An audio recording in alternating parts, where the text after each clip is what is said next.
Bonjour à tous, bienvenue à l'atelier de fartage 3 où aujourd'hui nous allons farter un ski classique qui ne contient pas un skin. Hier on a vu le skin qui est en plein milieu du ski, qui était notre zone de kick qui est là en permanence. Aujourd'hui on va devoir farter cette portion-là. Vu qu'hier on a fait notre zone de glisse avant et arrière, on ne la refait pas. On va juste porter notre attention à la zone de kick à farter. Comme vous le savez sûrement, je suis un contre-charlatan. Les entraîneurs qui se disent entraîneurs sans formation. Alors, tout comme ma formation de triathlon, cyclisme, boxe, multisport, j'ai aussi suivi une formation théorique comme coach de ski classique et aussi de farteur que j'ai suivi en ligne avec les farteurs de l'équipe canadienne olympique actuelle. Si vous avez des différences, si vous avez des choses que vous pensez qui pourraient faire en sorte de me questionner, ça va me faire plaisir de vous écouter et on discutera ensuite de la meilleure façon de faire. Je suis ouvert à tout. Si je peux apprendre, ça va me faire plaisir. Donc aujourd'hui, on se concentre sur la zone de fartage. C'est la portion une des portions les plus pointilleuses du ski de fond. Là où les gens ne veulent pas faire. D'ailleurs, la plupart achètent des ski skins parce qu'ils n'ont pas à faire cet entretien-là, puis j'y comprends. Parce que la température de la neige a une importance capitale. Donc, pour s'occuper de ce type de ski classique à farter, il faut être très minutieux dans le fartage. D'ailleurs, c'est un art. C'est un métier qui est bien payé, un métier de farteur en Norvège, par exemple. Donc, il faut se fier aux températures de la neige pour savoir quel type de phare utiliser. Moi, j'aime bien farter mon ski la veille, donc d'heure en heure, je vais vérifier le lendemain où je vais, d'heure en heure, les températures. Et puis, on peut passer d'une température de moins 10 et en après-midi avec le soleil à moins 5, donc on n'a plus la même kick, on n'a plus la même cire de glisse. Donc, vous voyez d'où l'importance de bien farter ses skis. Moi j'ai skié mercredi au parc de la Mauricie et j'ai dû refarter 2 fois parce que la neige était très abrasive et quand on fait du chasse-neige aussi, ça vient tout arracher en dessous, donc j'avais plus de phare. On va faire comme s'il y en avait. Je refarte mes skis pour partir cette fin de semaine-ci au camp Mercier en camp d'entraînement. Donc j'ai mon ski qui est propre aux extrémités, je ne refais pas ma zone de glisse, elle était bonne. Je prends un outil de peinture, vous pouvez prendre autre chose, mais un outil de peinture ça fonctionne très bien. On a un bon effet de levier. Je viens enlever le surplus. Je viens enlever, en fait, pas le surplus, je vais enlever toute la cire qui était là en fin de semaine au parc de la Mauricie. Je viens tout l'enlever parce qu'elle n'aura pas probablement la même température nécessairement que cette fin de semaine-ci. Alors, je ne graffine pas mon ski. J'appuie fermement, mais pas trop. Un coup, j'ai enlevé la vieille cire. J'ai un ski qui est, somme toute, assez propre.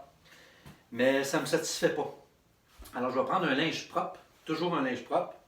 Il se vend un stuff là, de Swix qui coûte très cher pour venir décaper, si on veut, la vieille cire. Moi, je prends un traditionnel pièce de frein, brake cleaner, que j'abuse pas. J'en mets sur mon linge. Je viens passer sur ma surface pour la rendre propre. Vous avez vu, j'ai déterminé au préalable mes zones avec mon tape.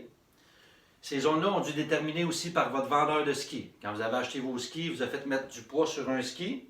Il a passé une feuille de papier en dessous pour aller voir où la feuille arrêtait. Ça détermine la zone de kick pour pouvoir appliquer votre phare de kick. Alors, on dit demain, cette fin de semaine, on dit demain, par exemple, il annonce moins 10.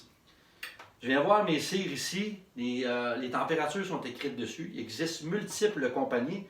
C'est à rendre fou, tellement le marché est difficile à choisir. Donc, il y en a qui fonctionnent par couleur, d'autres par température, d'autres V10, V30, V40.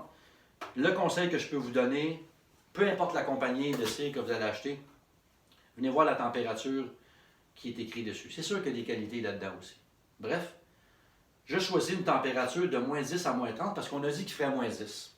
C'est serré parce que si la température baisse en après-midi, je vais devoir utiliser un autre phare. Mais bref, J'utilise la verte, moi. J'ai décidé d'utiliser la verte pour demain. Alors, je viens faire un trait avec ma cire où sont mes deux masking tape. J'applique une fine couche partout, toujours dans le sens de la glisse.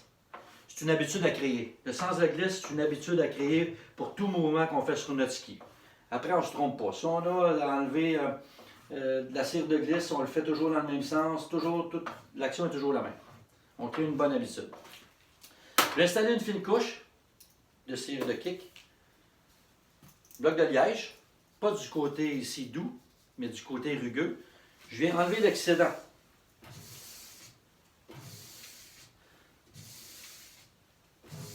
Cinq coups.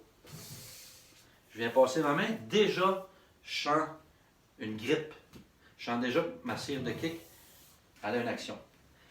Je pars pour 40 km demain. Je vais répéter l'action 3 fois. Je vais mettre 3 fois de la cire, 3 fois je vais en enlever. Quand je vais luncher, quand je vais arrêter une pause, je vais vérifier mes skis dans le chalet, puis je vais voir s'il me reste de la cire. J'entraîne toujours avec moi. Parce que, 1, la température peut changer. 2, dans une sortie qui vous aurez plus de cire de kick, la sortie va être très désagréable. Vous allez vous en apercevoir comment que vous avez plus de cire de kick? De 2 façons. Quand vous allez monter, vous allez faire du kickback, vous allez faire du surplace. Puis quand vous serez sur du plat, avant de découvrir que vous n'avez plus de cire de kick, bien vous allez être essoufflé parce que vous allez absolument être obligé de faire des actions pour rester en place et pouvoir avancer. Les deux façons que vous allez vous apercevoir que vous n'avez plus de cire. Alors là, c'est facile. Au lunch, peu importe dans le chalet, on a traîné notre petit bloc, on a traîné une cire, on réapplique la cire. Alors voilà, somme toute, ça fait quand même assez le tour. On pourrait parler beaucoup plus longtemps de ça, mais ça fait le tour. Donc la prochaine capsule numéro 4 portera sur un ski de patin auquel la cire de glisse est tout le long. À bientôt, merci.